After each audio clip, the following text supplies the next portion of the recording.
کرتی ہوں، بعدہو کلام کرتی ہوں، کتنے حضرات آئے ہیں سب کا احترام کرتی ہوں۔ قبول کیجئے ثانیہ محبوب کی یہ گزارش، قبول کیجئے ثانیہ محبوب کی یہ گزارش، بڑے خلوص و وفا سے سلام کرتی ہوں۔ السلام علیکم ورحمۃ اللہ وبرکاتہ۔ حضرات باوقار معزز سامعین، حاضرین، اساتذہ کرام اور میرے ہم عمر ساتھیوں، میں ثانیہ محبوب آپ کے محبوب ادارہ MBTA اسلامیہ +2 اسکول کٹھیار میں درجہ 12ویں میں زیر تعلیم ہوں۔ میں بہت خوش نصیب ہوں کہ آپ جیسی شخصیتوں کے بیچ روبرو ہونے کا شرف حاصل ہوا ہے۔ حضرات، میرا موضوع سخن ہے اردو تہذیب کی زبان۔ آئیے اردو تہذیب کی زبان پر کچھ لب کشائی کروں۔ اس شعر کے ساتھ گفتگو کا آغاز کرنا چاہتی ہوں کہ رہنے کو تو لوگ رہتے ہیں سارے جہان میں، کہ رہنے کو تو لوگ رہتے ہیں سارے جہان میں، ہے فخر کہ ہم رہتے ہیں ہندوستان میں۔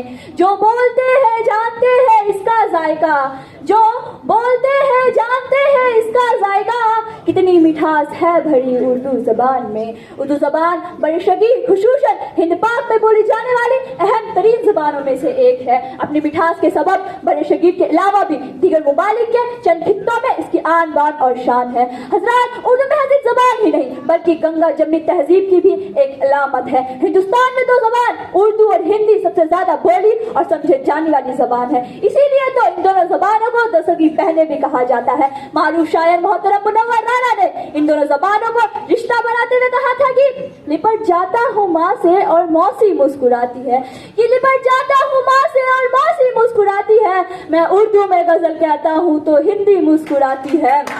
اردو زبان جدید ہندوستانی زبان ہے، یہ کھڑی بولی کا ادبی روپ ہے، اسے ہندوی اور ریختہ بھی کہا جاتا ہے۔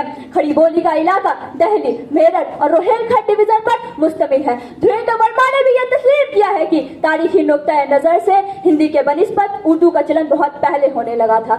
حضرات، دنیا کی کم زبانیں ایسی ملیں گی جن کی تہذیبی آبادیاں اتنی کثیر اللسان ہوں۔ اردو کی تاریخ پر غور کرتے ہیں تو یہ محسوس ہوتا ہے کہ ابتدائی زمانے میں ہندوی اثرات سب سے زیادہ رہے ہیں۔ رفتہ رفتہ اس کا رخ دہلی کی طرف ہوا۔ دہلی کی تباہی کے بعد اس کا ادبی مرکز لکھنؤ منتقل ہو گیا، جہاں شجاع الدولہ اور نواب واجد علی شاہ نے اس زبان کی تہذیب و ثقافت میں 4 چاند لگائے، اور نواب واجد علی شاہ نے آپ سے ملاقات کے وقت آداب کا لفظ ایجاد کیا، کیونکہ نمسکار، پرنام اور سلام کرنے سے مذہب پہچانے جاتے ہیں، لیکن آداب کرنے سے احترام و محبت کا احساس ہوتا ہے، کیونکہ آداب ادب کی زبان ہے اور آداب ہمیں ادب سکھاتی ہے۔ اس لیے تو لکھنؤ کا ہر فرد اردو زبان کی مٹھاس اور چاشنی کا لطف لیتا ہے اور بکثرت سے اس زبان کا استعمال کرتا ہے۔ اس لیے تو اس زبان میں نزاکت ہے، لطافت ہے اور لچک ہے۔ جیسا کہ بیٹی کی دل نے اپنی شعر میں کہا تھا کہ لپٹ جاتا ہوں ماں سے اور موسی مسکراتی ہے، کہ لپٹ جاتا ہوں ماں سے اور موسی مسکراتی ہے، میں اردو میں غزل کہتا ہوں تو ہندی مسکراتی ہے۔